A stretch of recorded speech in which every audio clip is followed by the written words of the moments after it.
강원도 원주시의 보건소장이 직접 시청으로 가서 시의원들에게 이른바 황제 접종을 해준 것으로 드러나 논란입니다. 이 다른 지자체와 의회에서 이미 여러 번 불거졌던 사안이죠.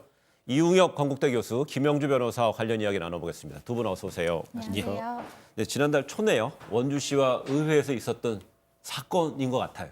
어떤 내용입니까? 네, 11월 초에 네. 원주시 보건소장과 소속 간호사가 원주시 청을 방문을 했습니다. 네. 그래서 시장 직무실에서 일단 시장에게 접종을 했고요. 네. 그리고 시청 회의실로 자리를 옮겨서 부시장과 국정 대여섯 명에게 또 접종을 시행했다고 합니다. 네. 그 다음에는 의회 소회의실로 자리를 옮겨서 이번에는 10여 명의 시의원들에게 또 접종을 했는데 네. 이 모든 게 무료로 접종을 했고 또 의료기관이 아닌 곳으로 방문을 해서 접종을 했다는 부분에서 문제가 되고 있는 상황입니다. 그렇다면요, 의료기관이 아닌 다른 곳에서 접종을 했을 때 현행법상은 어떻게 됩니까?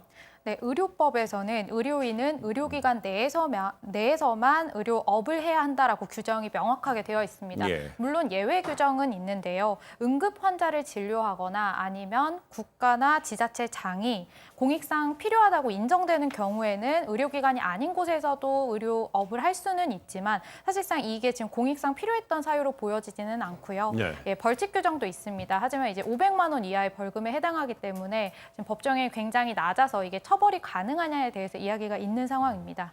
근데 보건소장하고 간호사가 직접 방문해서 이 접종을 해주면 편하잖아요. 네. 그런데다가 이제 그런 거에 또 덧붙여서 무료로 받았다고 합니다. 네, 그렇습니다. 근데 이분들은 무료 접종 대상자가 아닌 거로 알고 있습니다. 그렇죠. 그러다 보니까 이 황제 접종뿐만이 아니고 무료 접종의 대상이 됐다. 이게 논란이 되고 있는데 왜냐하면 무료 접종의 그 대상은 12세 이하라든가 임산부 또는 65세 이상의 그 노령층 또는 취약계층으로 이렇게 한정이 되어 있습니다. 다만 그 올해 같은 경우에는 그 AI 관련돼서 살처분을 하는 예방 인력 160명도 함께 포함되어 있습니다. 네. 그런데 문제는 지금 원주시장이라든가 간부, 시의원은 분명히 이 대상이 그 아닌 것입니다. 이제 그럼에도 불구하고 무료로 접종을 받았다고 하는 점, 더군다나 이것이 벌써 수년간 지속되어 왔다고 하는 점도 더 큰 문제가 되지 않는가 생각이 되고요. 그 병원에서 보통 한 3만 원, 4만 원 정도 지불해야 됩니다. 그러다 네. 보니까 서민의 입장에서는 취약계층의 지원을 가로챈 것이 아니냐라고 하는 등의 상대적 박탈감이 일고 있는 상황이 아닌가 생각됩니다. 근데 원주시나 그럼 원주시 보건소 입장은 좀 나왔습니까?